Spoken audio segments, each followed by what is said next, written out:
Friends, ಇದೇನು ಅಂತ ನೋಡ್ತಾ ಇದ್ದೀರಾ?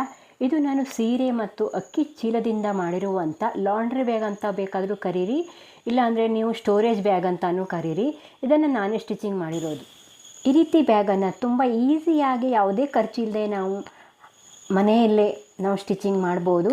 ಹೇಗೆ ಅಂತ ನೋಡೋಣ ಬನ್ನಿ. ನಮಸ್ತೆ friends, welcome back to my channel Jaya Hegde Kannada YouTube channel. ನಾನು ಜಯ. ಫ್ರೆಂಡ್ಸ್ ನೋಡಿ, ಇಷ್ಟೊಂದು ಚೆನ್ನಾಗಿ ನಾವು ಅಕ್ಕಿ ಚೀಲಗಳನ್ನೆಲ್ಲ ತರ್ತೀವಿ, ಅದನ್ನೆಲ್ಲ ಡಸ್ಟ್ಬಿನ್ನಿಗೆ ಎಸೆಯೋ ಬದಲು ನಾವು ಈ ರೀತಿ ಪ್ರಾಡಕ್ಟ್ಗಳನ್ನು ನಮಗೆ ಬೇಕಾಗುವಂಥ ಮನೆಗೆ ಉಪಯುಕ್ತವಾಗುವಂಥ ಪ್ರಾಡಕ್ಟ್ಗಳನ್ನು ಮಾಡಿಕೊಂಡ್ರೆ ಹಣ ಕೂಡ ಉಳಿತಾಯ ಆಗುತ್ತೆ, ಇದು ವೇಸ್ಟ್ ಆಗೋದು ತಪ್ಪತ್ತೆ ಅಲ್ವಾ? ಹಾಗಾಗಿ ಇವತ್ತೊಂದು ಪ್ರಾಡಕ್ಟನ್ನು ಮಾಡಿ ತೋರಿಸ್ತೀನಿ. ನೀವು ಇನ್ನೂ ನನ್ನ ಚಾನಲ್ಗೆ ಹೊಸಬರಾದರೆ ಸಬ್ಸ್ಕ್ರೈಬ್ ಮಾಡ್ಕೊಳ್ಳಿ, ಹಾಗೆ ಪಕ್ಕದಲ್ಲಿರೋ ಬೆಲ್ ಐಕಾನ್ ಕ್ಲಿಕ್ ಮಾಡಿ ಆಲ್ ಅಂತ ಸೆಲೆಕ್ಟ್ ಮಾಡ್ಕೊಳ್ಳೋದ್ರಿಂದ ನಾನು ಹಾಕುವ ಎಲ್ಲ ವಿಡಿಯೋದ ನೋಟಿಫಿಕೇಶನ್ ನಿಮಗೆ ಬರುತ್ತೆ. ಎಲ್ಲ ವಿಡಿಯೋಸನ್ನು ನೀವು ನೋಡ್ಬೋದು. ಹಾಗೆ ನಂದು ಇನ್ನೊಂದು ಚಾನಲ್ JH ಕನ್ನಡ ಸ್ಟೋರೀಸ್ ಅಂತ, ಆ ಚಾನಲ್ಗೂ ಎಲ್ಲರೂ ಸಪೋರ್ಟ್ ಮಾಡಿ, ಸಬ್ಸ್ಕ್ರೈಬ್ ಮಾಡಿ, ಹಾಗೆ ಲೈಕ್ ಮಾಡಿ, ವಿಡಿಯೋಸನ್ನು ನೋಡಿ. ನಾನು ಈಗಾಗಲೇ ಒಂದು ಪ್ರಾಡಕ್ಟನ್ನು ಅಂದರೆ ನಾನು ಚೀಲನ ಮಾಡಿ ತೋರಿಸಿದ್ದೆ. ಆ ವಿಡಿಯೋ ನಿಮ್ಗೆ ಸಿಕ್ಕಿಲ್ಲ ಅಂದರೆ ಹೇಳಿ, ನಾನು ಕಮ್ಯುನಿಟಿ ಪೋಸ್ಟಿಗೆ ಹಾಕ್ತೀನಿ. ಮತ್ತು ಗ್ರೋ ಬ್ಯಾಗನ್ನು 2-3 ವಿಧಾನದಲ್ಲಿ ನಾನು ಸ್ಟಿಚಿಂಗ್ ಮಾಡಿ ತೋರಿಸಿದ್ದೆ. ಅದು ಯಾರಾದರೂ ಸಿಕ್ಕಿಲ್ಲ ಅಂದರೆ ಹೇಳಿ, ನಾನು ಕಮ್ಯುನಿಟಿ ಪೋಸ್ಟಿಗೆ ಹಾಕಿದರೆ ಅದನ್ನು ನೀವು ನೋಡ್ಬೋದು, ಹಾಕಿ ಹೇಳ್ತೀನಿ. ಇಲ್ಲಾಂದರೆ ನಾನು ಡಿಸ್ಕ್ರಿಪ್ಷನಲ್ಲಿ ಅದರ ಲಿಂಕನ್ನು ಕೊಡ್ತೀನಿ, ನೀವು ಬೇಕಾದರೆ ಚೆಕ್ ಮಾಡ್ಕೋಬೋದು. ಫ್ರೆಂಡ್ಸ್, ನಮ್ಮ ಕಡೆ ತುಂಬ ಮಳೆ ಬರ್ತಾ ಇತ್ತು, ಹಾಗಾಗಿ ಒಂದಷ್ಟು ಡಿಸ್ಟರ್ಬೆನ್ಸ್ ಇದೆ, ಸಾರಿ.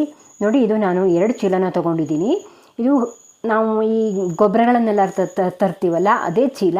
ಗೊಬ್ಬರ ಚೀಲವನ್ನು 2 ಚೀಲ ಪೂರ್ಣ ಬೇಕಾಗಲ್ಲ. 1 ಚೀಲನ ನಾನು ನೋಡಿ 2 ಚೀಲನೂ ಈ ರೀತಿ ಸೀಟ್ ಥರ ಮಾಡ್ಕೋತೀನಿ. ಅಂದರೆ ಕೆಳಗಡೆ ಕಟ್ ಮಾಡಿಕೊಂಡು ಒಂದು ಸೈಡಲ್ಲಿ ಕಟ್ ಮಾಡ್ಕೊಳ್ತೀನಿ. 2 ಚೀಲನೂ ಇದೇ ರೀತಿ ಕಟ್ ಮಾಡ್ಕೊಳ್ತೀನಿ ನಾನು. ನೋಡಿ, ಈ ಚೀಲ 1 ಚೀಲ ಕೆಳಗಡೆ ಹಾಕ್ಲಿಕ್ಕೆ ಬೇಕಾಗತ್ತೆ. ನಾನಿಲ್ಲಿ ತುಂಬ ದೊಡ್ಡದಾಗಿರೋವಂಥ ಲಾಂಡ್ರಿ ಬ್ಯಾಗನ್ನೇ ಸ್ಟಿಚಿಂಗ್ ಮಾಡ್ತಾ ಇದ್ದೀನಿ. ಹಾಗಾಗಿ ನಾನು ಇಡೀ ಒಂದು ಫುಲ್ ಚೀಲ ಮೇಲ್ಗಡೆ ಪಾರ್ಟಿಗೆ ಹಾಕ್ತಾ ಇದ್ದೀನಿ. ನೀವು ಬೇಕಾದರೆ ಇದರಲ್ಲಿ ಅರ್ಧ ಭಾಗದಷ್ಟು ಮಾತ್ರ ಹಾಕ್ಕೋಬೋದು, ಇಷ್ಟೊಂದು ದೊಡ್ಡದಾಗಿ ಬೇಡ ಅಂದರೆ. ನಾನು ಒಂದಷ್ಟು ಸ್ಟೋರೇಜ್ ಬ್ಯಾಗ್ ಇರಲಿ ಅಂತ, ಇದು ಲಾಂಡ್ರಿ ಬ್ಯಾಗ್ ಅಲ್ಲ, ನಾನು ಒಂದಷ್ಟು ಬೇಡದೇ ಇರುವಂಥ ಪಾತ್ರೆಗಳು ಇವೆಲ್ಲ ಇರುತ್ತಲ್ಲ, ಅದನ್ನು ಕೂಡ ನಾವು ಈ ರೀತಿ ಸ್ಟೋರ್ ಮಾಡಿ ಇಟ್ಕೋಬೋದು ಅಂತ ಇದನ್ನು ನಾನು ಸ್ಟಿಚಿಂಗ್ ಮಾಡ್ತಾ ಇದ್ದೀನಿ. ಈ ಧೂಳೆಲ್ಲ ಆಗಿಬಿಡತ್ತೆ ನಾವು ಹಾಗೆ ಹೊರಗಡೆ ಇಡೋದ್ರಿಂದ. ಹಾಗಾಗಿ ಬೇಡದೇ ಇರುವಂಥ ಅಂದರೆ ಡೈಲಿ ಯೂಸಿಗೆ ಬರದೇ ಇರೋವಂಥ ಪಾತ್ರೆಗಳು ಮತ್ತು ಬೆಡ್ಶೀಟ್ಗಳು, ಈ ರೀತಿ ಐಟಮ್ಗಳನ್ನೆಲ್ಲ ನಾವು ಈ ರೀತಿ ಸ್ಟೋರೇಜ್ ಬ್ಯಾಗಲ್ಲಿ ಹಾಕಿ ಸ್ಟೋರ್ ಮಾಡಿ ಇಟ್ಕೋಬೋದು. ಅಂದರೆ ಧೂಳು ಕೂಡ ಆಗಲ್ಲ, ಅಂದರೆ ಗಲೀಜು ಕೂಡ ಆಗಲ್ಲ. ನೋಡಿ, ಈ ರೀತಿ ನಾನು ಒಂದು ಸೀರೆನ ಅಷ್ಟು ಪಾರ್ಟಲ್ಲಿ 2 ಕಡೆ ಬರೋ ಹಾಗೆ ನಾನು ಇದನ್ನು ತೊಗೋತೀನಿ. ನೋಡಿ, ಈ ಚೀಲಕ್ಕೆ ನೋಡಿ, ಇದು 1 ಚೀಲನ ಫುಲ್ ತೊಗೊಂಡ್ಬಿಡ್ತೀನಿ. ತುಂಬ ಉದ್ದವಾಗಿ ಬರುತ್ತೆ. ನೀವು ಬೇಕಾದರೆ ತೊಗೊಳ್ಳಿ, ಇಲ್ಲಾಂದರೆ ನೀವು ಅರ್ಧದಷ್ಟು ತೊಗೋಬೋದು. ಈ ಪಾರ್ಟಲ್ಲಿ ನಾನು ಅಳತೆ ಮಾಡ್ಕೊಳ್ತೀನಿ, ಯಾಕಂದರೆ ಈ ಪಾರ್ಟಲ್ಲಿ ನಾವು ಒಂದು ರೌಂಡ್ ಪೀಸನ್ನು ಕಟ್ ಮಾಡ್ಕೋಬೇಕಾಗತ್ತೆ. ಅದೇ ಅಳತೆಯಲ್ಲಿ ಒಂದು ಪ್ಲೇಟನ್ನು ತೊಗೊಳ್ತೀನಿ ನಾನು. ಆ ಅಳತೆ ಮಾಡ್ಕೊಂಡಿದ್ದೀವಲ್ಲ, ಆ ಅಳತೆಗೆ ಈ ಪ್ಲೇಟು ಸುತ್ತಳತೆ ಸರಿಯಾಗಿರಬೇಕು. ಇದು ನಂದು ಸ್ವಲ್ಪ ಸಣ್ಣ ಇತ್ತು, ಹಾಗಾಗಿ ಅಲ್ಲಿ ನೋಡಿ ಆ ಪ್ಲಾಸ್ಟಿಕ್ಕನ್ನು ಸ್ವಲ್ಪ ಕಡಿಮೆ ಇತ್ತು. ಹಾಗಾಗಿ ನೋಡಿ, ಸ್ವಲ್ಪ 1 ಇಂಚು ಬಿಟ್ಟು ನಾನು ಅದನ್ನು ಕಟ್ ಮಾಡ್ಕೋತೀನಿ. ರೌಂಡ್ ಆಕಾರವಾಗಿ ಕಟ್ ಮಾಡ್ಕೋಬೇಕು. ನೋಡಿ, ಈ ರೀತಿ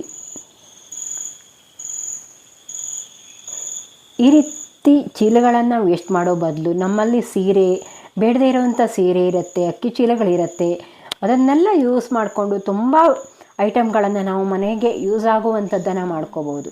ನೋಡಿ, ಈ ರೀತಿ ಕಟ್ ಮಾಡ್ಕೊಂಡಿದ್ದೀನಿ ನಾನು. ಒಂದು ರೌಂಡ್ ಆಕಾರವಾಗಿ ಬರಬೇಕು. ಈ 2 ಪಾರ್ಟಿಗೆ ಮೇಲೆ ಕೆಳಗೆ 2 ಪಾರ್ಟಲ್ಲೂ ನಾವು ಲೈನಿಂಗನ್ನು ಹಾಕ್ಕೋಬೇಕು. ಬಟ್ಟೆದು ಯಾವುದೇ ರೀತಿ ಬೇಕಾದರೂ ಹಾಕ್ಕೊಳ್ಳಿ, ಕೆಳಗಡೆ ಇರೋದು ಕಾಣಿಸಲ್ಲ, ಹಾಗಾಗಿ ನಾನು ಬೇರೆ ಕಲರ್ ಪೀಸನ್ನು ಹಾಕ್ಕೊಂಡಿದ್ದೀನಿ. ನೋಡಿ, ಈ ರೀತಿ ಸೀಟ್ ಥರ ಮಾಡ್ಕೊಂಡಿದ್ದೀನಿ. 2 ಕಡೆ ಈ ಸಾರಿನ ಹಾಕಿ ಮೇಲ್ಗಡೆ ಬಾರ್ಡ್ರ್ ಬರೋ ಹಾಗೆ ನಾನಿಲ್ಲಿ ಹಾಕ್ಕೊಂಡಿದ್ದೀನಿ. ಮೇಲ್ಗಡೆ ಬಾರ್ಡ್ರ್ ಬರೋದ್ರಿಂದ ತುಂಬ ಚೆನ್ನಾಗಿ ಕಾಣಿಸುತ್ತೆ ಅಂತ. ಹಾಗೆ ನೋಡಿ, ಇವೆರಡಕ್ಕೂ ಹಾಕ್ಕೊಂಡು ನಾವು ಯಾವ ಕಡೆ ಮೇಲ್ಭಾಗ ಬರುತ್ತೋ ನೋಡಿ, ಇದು ಮೇಲ್ಭಾಗ, ಇದು ಒಳಭಾಗ, ಇದು ಮೇಲ್ಭಾಗ. ನಾವು ಬಟ್ಟೆ ಹಾಕಿರೋದು ಮೇಲ್ಭಾಗ ಬರುತ್ತೆ. ಹಾಗಾಗಿ ನಾನು ಈ ರೀತಿ ಇಟ್ಕೊಂಡು ಸೀದಾ ಸೈಡಲ್ಲಿ ಇಟ್ಕೊಂಡು, ಎರಡನ್ನೂ ಸೀದಾ ಸೈಡಲ್ಲಿ ಇಟ್ಕೊಂಡು ಈ ರೀತಿ ಸ್ಟಿಚಿಂಗ್ ಹಾಕಬೇಕು. ಚೆನ್ನಾಗಿ ತಿರುಸ್ತಾ ನಾವು ಅದನ್ನು ಸ್ಟಿಚಿಂಗ್ ಹಾಕಬೇಕು. ಎಲ್ಲರ ಮನೆಗಳಲ್ಲೂ ಒಂದು ಸ್ಟಿಚಿಂಗ್ ಮಷಿನ್ ಇದ್ದರೆ ಎಷ್ಟೊಂದು ಉಪಯೋಗ ಬರುತ್ತೆ ಅಲ್ವಾ? ತುಂಬ ಏನೂ ಅದಕ್ಕೆ ಖರ್ಚಾಗಲ್ಲ. ನಮ್ಮ ಬಟ್ಟೆಗಳನ್ನು ನಾವು ಸ್ಟಿಚ್ ಮಾಡ್ಕೋಬೋದು, ಮತ್ತು ಈ ರೀತಿ ಹೊಲಿಗೆಗಳನ್ನು ಹಾಕ್ಕೋಬೋದು, ಈ ರೀತಿ ಐಟಮ್ಗಳನ್ನು ಮಾಡ್ಕೋಬೋದು. ಒಂದು ಸ್ಟಿಚಿಂಗ್ ಮಷಿನ್ ಇದ್ದರೆ ಎಷ್ಟೊಂದು ಉಪಯುಕ್ತವಾಗಿರುತ್ತೆ. ಹಾಗಾಗಿ ಪ್ರತಿಯೊಬ್ಬರ ಮನೆಯಲ್ಲೂ ಒಂದು ಸ್ಟಿಚಿಂಗ್ ಮಷಿನ್ ಇರಲೇಬೇಕು ಅಂತ ನನ್ನ ಭಾವನೆ. ತುಂಬ ಏನು ಅದಕ್ಕೆ ಖರ್ಚಾಗಲ್ಲ. ನೋಡಿ, ಈ ರೀತಿ ಒಂದು ಸಾರಿ ನಾನು ಅದನ್ನು ಈ ರೀತಿ ಇಟ್ಟು ಒಂದು ಸರಿ ಅಳತೆನ ನೋಡ್ಕೊಬಿಡ್ತೀನಿ, ಸರಿ ಇದೆಯೋ ಇಲ್ವೋ ಅಂತ. ಅದ್ರಲ್ಲಿ ತಂದುಕೊಂಡ್ರೆ ಸಾಕಾಗತ್ತೆ ನಮಗೆ. ನೋಡಿ, ಈ ರೀತಿ ನಾನು ಮೊದಲೆಲ್ಲ ಸ್ಟಿಚಿಂಗ್ ಕೂಡ ಮಾಡ್ತಿದ್ದೆ ಬ್ಲೌಸ್ಗಳನ್ನು, ಈಗ ಮಾಡಲ್ಲ. ಈ ರೀತಿ ಐಟಮ್ಗಳನ್ನು ಮಾಡ್ತಾ ಇರ್ತೀನಿ. ತುಂಬ ಗ್ರೋ ಬ್ಯಾಗ್ಗಳನ್ನೆಲ್ಲ ಸ್ಟಿಚ್ ಮಾಡ್ಕೊಂಡಿದ್ದೀನಿ. ಇದೇ ರೀತಿ ಗ್ರೋ ಬ್ಯಾಗ್ ಕೂಡ ನಾವು ಸ್ಟಿಚ್ ಮಾಡಿಕೊಂಡ್ರೆ ತುಂಬ ಬಾಳಿಕೆ ಬರುತ್ತೆ. ಇದಕ್ಕೆ ನಾವು ಯಾವುದೇ ಹೋಲ್ಗಳನ್ನು ಕೂಡ ಮಾಡ್ಕೊಳ್ಳೋ ಅವಶ್ಯಕತೆ ಇಲ್ಲ. ನೋಡಿ, ನಾನು ಈ ರೀತಿ ಮಾಡ್ಕೊಂಡಿದ್ದೀನಿ.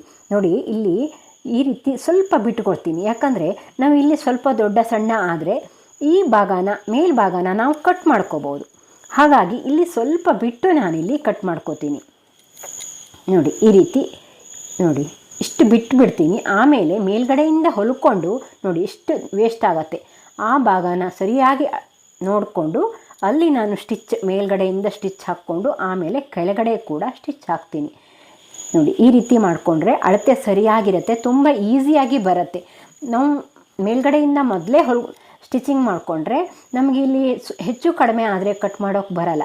ಹಾಗಾಗಿ ನಾನು ಒಂದು ಸೀಟ್ ಥರ ಮಾಡಿಕೊಂಡು ಇಲ್ಲಿ ಕೆಳಗಡೆ ಸ್ಟಿಚಿಂಗ್ ಮಾಡಿಕೊಂಡು ಆಮೇಲೆ ಮೇಲ್ಗಡೆ ಸ್ಟಿಚಿಂಗ್ ಮಾಡಿಕೊಡ್ತೀನಿ. ಸ್ವಲ್ಪ ಭಾಗನ ನಾನಿಲ್ಲಿ ಸ್ಟಿಚಿಂಗ್ ಮಾಡದೆ ಹಾಗೇ ಬಿಟ್ಕೊಂಡಿದ್ದೀನಿ. ನೋಡಿ, ಈ ರೀತಿ ಮೇಲ್ಗಡೆಯಿಂದ ನಾನೀಗ ಸ್ಟಿಚಿಂಗ್ ಮಾಡಿಕೊಂಡು ಆ ವೇಸ್ಟ್ ಆಗಿರುವಂಥ ಪೀಸನ್ನು ಕಟ್ ಮಾಡಿಬಿಡ್ತೀನಿ. ನೋಡಿ, ಈ ರೀತಿ ಮೇಲ್ಗಡೆಯಿಂದ ಸ್ಟಿಚಿಂಗ್ ಮಾಡಬೇಕು. ನೋಡಿ, ಇಷ್ಟು ಉದ್ದ ಬಂದಿದೆ. ಇಷ್ಟೊಂದು ಉದ್ದ ಬೇಡಾಗಿತ್ತು ಅಂತ ಅನ್ನಿಸ್ತು ನನಗೂ ಕೂಡ. ಆದರೆ ನಾವು ಏನಾದರೂ ತುಂಬಿ ಇಟ್ಟಾಗ ಸ್ವಲ್ಪನೂ ಅದು ಬೀಳಲ್ಲ. ಲಾಸ್ಟಲ್ಲಿ ನೀವು ನೋಡಿರ್ಬೋದು ಎಷ್ಟು ಚೆನ್ನಾಗಿ ಕಾಣಿಸುತ್ತೆ. ಹಾಗೆ ಕೂಡ ನಿಂತ್ಕೊಂಡಿದೆ. ನೋಡಿ, ಈ ರೀತಿ ನಾವು ಸ್ಟಿಚಿಂಗ್ ಮಾಡ್ಕೋಬೇಕು. ನೋಡಿ, ಇಷ್ಟು ಪಾರ್ಟನ್ನು ನಾನು ಕಟ್ ಮಾಡಿಬಿಟ್ಟೆ.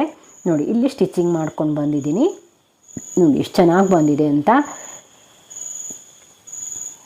ತುಂಬ ಚೆನ್ನಾಗಿರುತ್ತೆ. ನೀವು ಸ್ಟಿಚಿಂಗ್ ಮಾಡಿ, ತುಂಬ ಈಸಿಯಾಗಿರುತ್ತೆ. ಮತ್ತು ನೀವು ಯಾವುದನ್ನು ಸ್ಟಿಚ್ ಮಾಡಿದ್ದೀರಾ ಅಂತ ಕಾಮೆಂಟ್ ಮಾಡಿ. ನೀವು ಕಾಮೆಂಟ್ ಮಾಡಿದರೆ ನನಗೆ ಈಸಿಯಾಗಿ ಗೊತ್ತಾಗುತ್ತೆ. ಹಾಗೆ ನೋಡಿ, ಇಲ್ಲಿ ಒಂದು ಸ್ವಲ್ಪ ಬಿಟ್ಕೊಂಡಿದ್ನಲ್ಲ, ಈಗ ಆ ಪಾರ್ಟನ್ನು ಕೂಡ ನಾನಿಲ್ಲಿ ಸ್ಟಿಚ್ ಮಾಡ್ತೀನಿ. ಎಲ್ಲ ಕಡೆ ನೀವು ಎರಡೆರಡು ಲೈನ್ ಸ್ಟಿಚಿಂಗ್ ಹಾಕಿ, ಆಗ ಗಟ್ಟಿಯಾಗಿ ಕೂಡ ಬರುತ್ತೆ. ಹೊಲಿಗೆಗಳು ಬಿಟ್ಕೊಳ್ಳಲ್ಲ. 2 ಸ್ಟಿಚಿಂಗ್ ಹಾಕಲೇಬೇಕು, ಆಗ ಚೆನ್ನಾಗಿರುತ್ತೆ. ಇಲ್ಲ ಅಂದರೆ ಒಂದೊಂದು ಸಾರಿ ಹೊಲಿಗೆ ಬಿಟ್ಟು ಹೋಗಿಬಿಡತ್ತೆ. ನೋಡಿ, ಈ ರೀತಿ ಆಗಿದೆ. ನಾನು ಇದಕ್ಕೆ ಮುಚ್ಚಳ ಸಹ ಮಾಡ್ತಾಯಿದ್ದೀನಿ. ಮುಚ್ಚಳ ಮಾಡಿಕೊಂಡ್ರೆ ಚೆನ್ನಾಗಿರುತ್ತೆ ಅಂತ. ನೀವು ಕೆಳಗಡೆ ಪಾರ್ಟಲ್ಲಿ ಒಂದು ಹಾಕಿರ್ತಿಲ್ಲ, ಅದನ್ನೇ ಮತ್ತೊಂದು ಕಟ್ ಮಾಡಿಕೊಂಡು ಕೂಡ ಹಾಕ್ಬೋದು. ಆದರೆ ನಾನಿಲ್ಲಿ ಹಾಗೆ ಮಾಡಿಲ್ಲ.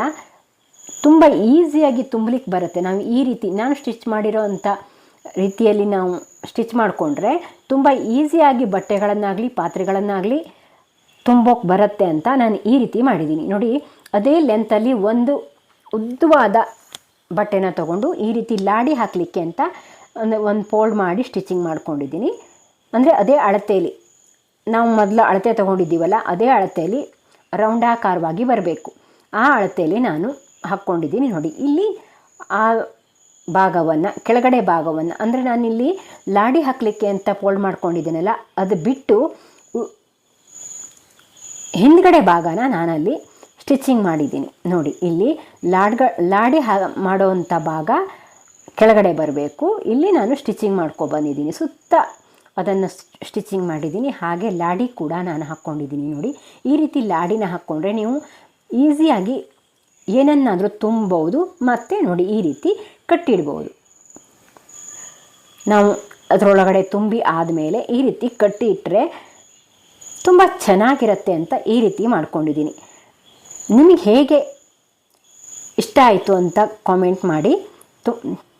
ನೀವು ಮತ್ತೆ ಇದನ್ನು ಸ್ಟಿಚ್ ಮಾಡಿದ್ರಾ ಇಲ್ವಾ ಅನ್ನೋದನ್ನು ಕೂಡ ನನಗೆ ಹೇಳಿ.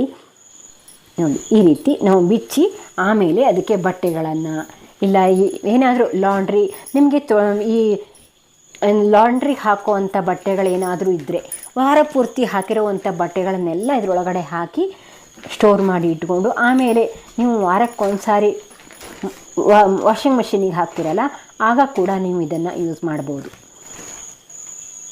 ಇಲ್ಲ ಅಂದರೆ ಬೇಡದೇ ಇರೋವಂಥ ಪಾತ್ರೆಗಳು, ಬಟ್ಟೆಗಳು ಎಲ್ಲವನ್ನು ಇದರೊಳಗಡೆ ಹಾಕಿ ಸ್ಟೋರ್ ಮಾಡಿ ಇಟ್ಕೋಬೋದು. ಎಷ್ಟು ಚೆನ್ನಾಗಿ ಕಾಣಿಸುತ್ತೆ ಅಂತ ನೋಡಿ. ಈ ವಿಡಿಯೋ ಹೇಗಿತ್ತು ಅಂತ ಕಾಮೆಂಟ್ ಮಾಡಿ. ಈ ವಿಡಿಯೋನ ಪೂರ್ತಿಯಾಗಿ ನೋಡಿದ್ದಕ್ಕೆ ಧನ್ಯವಾದ ಫ್ರೆಂಡ್ಸ್. ಮತ್ತೆ ಹೊಸ ವಿಡಿಯೋಗಳ ಜೊತೆ ಬರ್ತೀನಿ. ಇನ್ನೇನಾದರೂ ಸ್ಟಿಚಿಂಗ್ ಮಾಡೋದು ಬೇಕಂದರೆ ಕೇಳಿ, ಹೇಳ್ಕೊಡ್ತೀನಿ.